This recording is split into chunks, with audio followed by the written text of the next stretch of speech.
All right, Bulls and Bears, we're back with another dose of economic reality. Things are getting even crazier, just as we predicted, and we're not even halfway through the year yet. We're almost there. We've got an update today on the Federal Reserve hacking situation. It is a real story. It is confirmed, and we got a bunch of new media outlets talking about it today. We're going to get into that today, and a lot of other details on the debt, the state of the U.S. consumer, the housing market. The new Case-Shiller home price index is out, and it's not a shocker to anyone watching this channel. Maybe a shocker to someone that's not really paying attention to what's going on in the housing market, but we'll get into that. Let's go ahead and start right here. The real story. The story is confirmed. People were asking me if it's really happening, if it's real. It's real. Yeah, the Federal Reserve was compromised, and this, this is scary. If the Fed can get compromised, is our money safe? Is the bank? Are the banks next? Are the banks going to get compromised?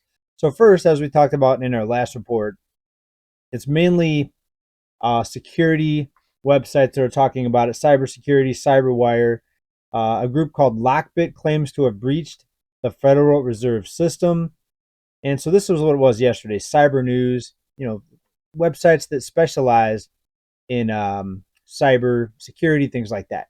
Lockbit ransomware game claims to have hacked the central bank.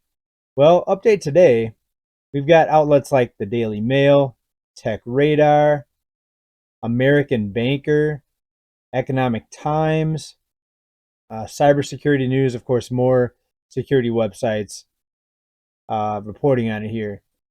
So, folks, this is, to me, looks legit. I mean, to me, it's confirmed. What's going to be the result? What's going to be the result? I don't think a lot of the big news sources are going to talk about this. I don't think they want this to be widely known. I don't think they want to cause panic or uncertainty with, of all banks, the central bank. I mean, do you think they want that to happen? I don't think so. That's why we haven't seen the bigger like ABC, CBS, CNNs, all these. We haven't seen them talking about it. I think that's why. I mean, let me know what you think about this down in comments. Well, let's just read up on some of the details here on some of this here. Lockbit. According to this, it's a Russian-linked group, of course, right? It's always Russia. Um, Threatening to release Americans backing secrets if they don't receive a ransom. Now, did they mean to say banking secrets? They put backing secrets. The group known as Lockbit warned it will expose 33 terabytes of juicy banking information if their demands are not met by 4:27 Eastern time today. That was today. I'm actually recording this on Tuesday evening. So this article came out on Tuesday, but it's now the 26th, so I didn't put this video out till the following day. So we'll see. We'll see what happens. We'll have to follow up on this. The ransom amount is unknown, but Lockbit, an ad just popped up in my way. Lockbit shared a statement on the dark web suggesting a negotiator offered it 50,000. Oh no. Suggested a negotiator offered it 50,000, which was refused. Okay, so they're saying they were offered 50,000 by the Fed. First of all, if you're the Fed, why would you just offer 50,000? Maybe they're just starting low, and maybe they don't want to reward them too heavily. The timing of the alleged attack could cause for greater implications. Carlos Perez, the director of security intelligence at Trusted SEC, told the outlet here.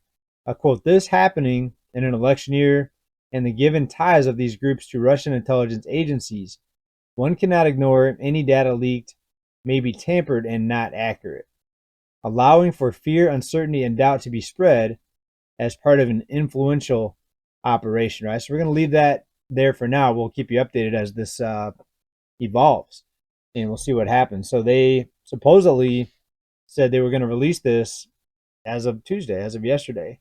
And so what's going to be, if it's true and information is released about the Fed, I mean, what's it going to be? I mean, are there going to be some really bad things that we find out? I mean, we'll have to see.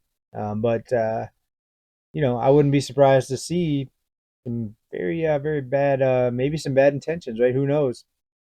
Could it be just incompetency, right? Look at people like Janet Yellen, and you think, incompetency is the biggest problem. Speaking of Janet Yellen, here is something that she said again, which is ridiculously insane and crazy. Janet Yellen says inflation will return to normal without a recession. The Treasury Secretary says we could be out of the woods as early as next year. But here's the thing, folks, inflation returning to normal, which is close to 2%, it's not going to help anybody. People can't afford the cost of living right now. So inflation still going up 2% a year. How's that going to help anybody? It's not. It's not going to help anybody. Is it going to help people on fixed incomes? Definitely not, because they're not getting raises typically to even match the 2%.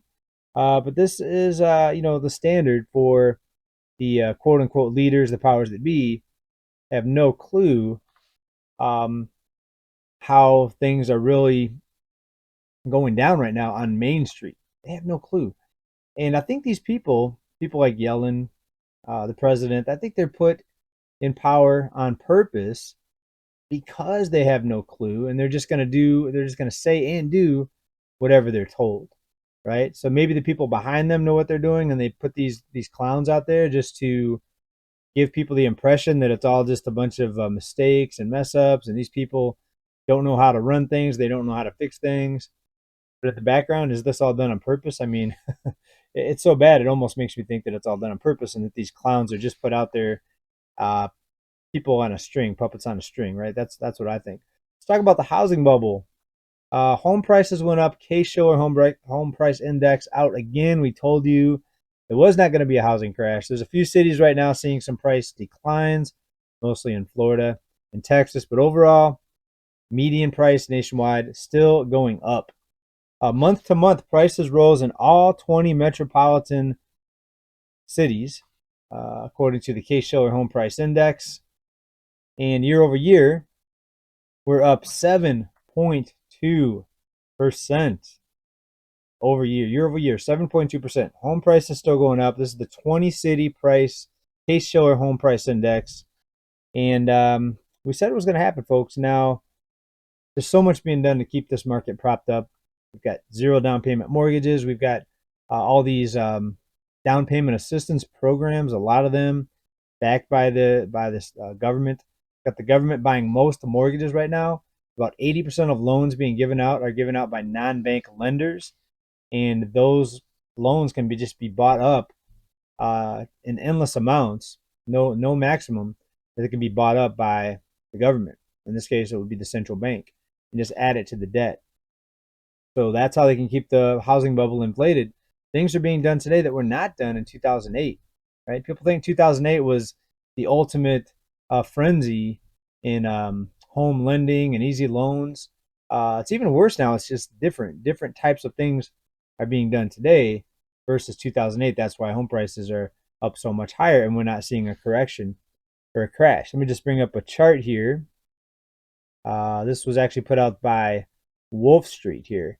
So here's June 2022. We saw the peak, which we thought was a peak back then, drop down. And just like we predicted, all these new programs came out, 0% down payments, all these mortgages being bought up, and boom, up to new highs here just recently. Bad news for a lot of people that are sitting on the sideline, trying to save up a down payment to buy a home. And you'd think the longer you save up, the better position you'd be in. But it's just the opposite, because home prices are outpacing what people can save up. So people that's waited to save up more are now wishing they would have bought last year, the year before, because the way it looks, home prices are just going to keep going to infinity and beyond, like Buzz Lightyear in the what's that cartoon? My kids are older now. I haven't Toy Story. I haven't watched that in many years. That's what's going on, folks. Will it last forever? I don't think so. I think there's too many black swans out there ready to swoop down. And could this central bank compromise, this hack, be the big one? Will it be something else? Will something else pull the plug on the entire financial system? Will it be war? Will it be a massive act of war here in the U.S., right? There's so many things going on right now.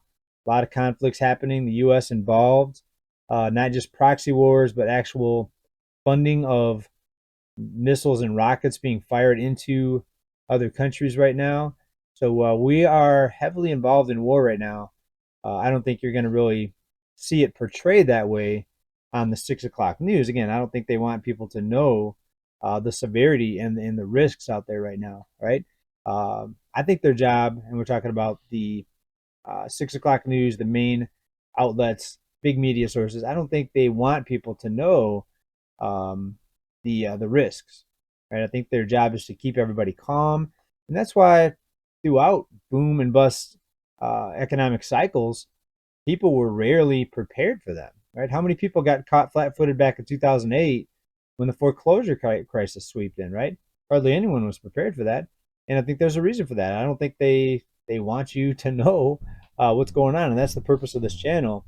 But a couple more things here, and let's look at a couple cities, and let's look at Seattle, right? Similar chart as to the 20 city compiled index here. We see the spike up, down, and now it's looking to be spiking back up again. Now, could it be a double top, right? Will the shenanigans right now, all the ways that they're trying to keep the mortgages flowing, trying to keep home prices propped up, will that ultimately keep home prices going up forever? No, I don't think so. Even with all these programs, eventually people are not going to have any money, no matter how big of a down assistance, a payment um, assistance you give them for down payments, no matter 0% mortgages, even a 0% mortgage right now, zero down payment rather, not 0% mortgage, zero down payment, even a zero down payment mortgage, it's not going to help people. It may help people get their home, but how are they going to maintain their home? We're seeing bankruptcies rise. We're seeing foreclosures rise. We're seeing credit card defaults and delinquencies rise. And also, credit card debt keeps going up, even though credit card interest rates are 20+%. Is that a sign of a strong consumer that people are taking out more and more debt on credit cards, even though it's 20%? No, to me, that's a sign of desperate people having nothing else to use to buy groceries, to pay for utilities, and to make other sorts of payments. So to me, it's a sign of people being desperate. But if you watch the news, they'll say, "Look at the consumer. The consumer is confident. They're spending money. They're swiping their credit cards. That means they're confident. That means that everything's great. The consumer's strong." To me, it's just the opposite. The people are in such a dire situation; they have to live off credit cards. And let's take a look at the credit card debt. And when I say it continues to go higher, um, it is. Here's consumer loans, which includes credit cards. And we look here all the way to the most recent update. And when was that? That was this month, June 12th. We see continued increase, right? Flattened out a little bit, then it went up again. But look over the past few years, huge spike in debt, and mostly credit card debt. All right, it actually dropped in 2020 as stimulus checks came out. People didn't travel. People were basically shut down. One, they didn't want to travel. Two, they really didn't have any place to go because everything was shut down. And then, of course, it spiked back up as things opened back up, as banks started loaning out more money. And banks are not tightening for the most part. Right now, we're only seeing about 20% of banks actually tightening. You go back to the financial crisis, it was well over 50%. Actually, it went above 60% for a brief period back in 2008. And that's the reason, folks. That's the reason why prices came down. People couldn't borrow money. Banks were frightened and scared, and they were risk averse. They were cautious about loaning out money. Now it's just the opposite. They've been promised a lifetime get out of jail free card, a lifetime liquidity injection if things go sour, right? But there are some things happening with the banking system that I want you to be aware of here. We're going to talk about that in a minute. But first, the credit card debt situation. And look how high the Fed funds rate has been up, or look how long it's been up above 5% here. So ever since mid 2023, August 2023, it's been above 5%. So we're coming up on a year. Actually, no, it's even before that. So let me go back a little bit here. So April 2023 was 4.8, starting in May. So it's been over a year that we've had this high federal funds rate above 5%. And that's about the time when the average credit card interest rate hit 20%. So rates have been high for a while, but we haven't seen people slow down on their credit card spending, even with these super high, 20+% credit card rates. Again, that's to me a sign of desperate people. I mean, let me know what you think about that down in the comments, but that's how I'm reading it. All right, next, the number of banks tightening. Well, take a look at this chart. I think this is very interesting here. Financial crisis banks tightening spike up to even closer to 70%. It was 66.7 third quarter 2008. And then, of course, that stayed that way for a while, a few quarters. Then it came down. Then it came down as the banks were basically rescued. They were sent a lot of money, as we know. They were kept alive, right? Especially all the big mega banks. And what do we have here? We had the big spike up in 2020 with all the gory things that happened in 2020. And what do we have happen? Then a drop. No banks were tightening, hardly zero, hardly any. And then it spiked back up. So this tells you, the games that are played to keep the economy, to keep the money flowing through the economy, to keep the economy, quote unquote, growing. And when I say growing, that's the official term for just people getting further into debt. And as long as banks can do this, it's going to happen. So look at this, though. It did spike up to 36% third quarter 2023. We were thinking, okay, they're going to keep tightening. It's going to keep going up to 40, 50, 60%. Then we're going to see financial crisis 2.0. No, just the opposite happened. Of course, it's a selection year, so they can't have the banks tightening, right? So what happened? We see dropping back down. Now it's only about a little over 20% of banks are actually tightening, folks. So that's the games that are being played, of course. Again, 2024. You don't want the economy coming down in 2024 with what's coming up here in November. Of course not. All right, let's move on to a couple other stories here because there's some interesting items here I wanted to bring to your attention. And this comes on the tail of what we just talked about here. This is related. Surging credit card delinquency rates are affecting credit limits. So we're starting to see, and we're just starting to see this. You may not see this ripple through the economy for a few more months. We're starting to see some credit card issuers drop credit limits. While credit card debt and delinquency rates are often go hand in hand, overextended credit card accounts may also lead to decreased credit limits. Card ratings, credit card experts offer tips for minimizing impact of these cuts. Approximately 9% of credit card balances fell into delinquency over the past year, according to Fed data. And this has some credit card issuers now finally here dropping credit limits. Here's the thing. I think they're going to get a little talk. They're going to go up to their ear and they're going to talk. And they're going to say, hey, we better not see you dropping credit limits because we need people to be able to continue to take out more debt, keep the economy looking good till at least November this year, maybe. That's what I'm thinking. Let me know what you think about that down in the comments. But that's the way I'm reading that. And let's close it out here with a little bit of comedy. Is this real? As people leave the Golden State, talking about California, in search of a better life, the remaining Californians are able to enjoy the amenities that the state has to offer. Here's the nice hot tub. So apparently we're so broke here in California that we have to go hot tubbing in a pothole. It's not that bad yet, folks. I thought that was a pretty interesting meme. Why is it not that bad yet? Because people still have credit cards and credit that they can go to an actual hot tub, actual hotel, maybe a hot tub. What is it? $300 a night for a hotel, 200 maybe. Hotel Motel 6 maybe 150. Actually, no, it's closer to $60. Do they have hot tubs? I don't know. I don't know, folks. I don't get out enough. You let me know down in the comments what's going on here. What do you think about the situation though with the credit card delinquencies and the tightening? Are credit card companies going to drop these limits, or are they not going to be allowed to because this year is vital to keeping the economy looking good? And what do we start off with? What was our lead story today? The Case-Shiller Home Price Index up over 7%. Median home price for the 20 city index. What do you think about that down in the comments? No shock, no surprise. All of you on this channel know all the games that are being played right now, worse than 2008, to keep home prices propped up. But when the plug is pulled, could be this data situation with the central bank, could be something else. Black swans flying around. We don't know which one's going to come down and drop this thing, but the plug may be pulled in this whole thing. It's going to be a bigger crash than 2008 if the plug is pulled. But of course, the powers that be, they want to keep the plug plugged in. They want to keep the money flowing. And that's the name of the game, folks. All right. Thanks for being here. We're going to wrap this up. Big love to everybody. Keep stacking. We'll see you on the next report. Make sure you're subscribed, and we'll see you next time. Peace out.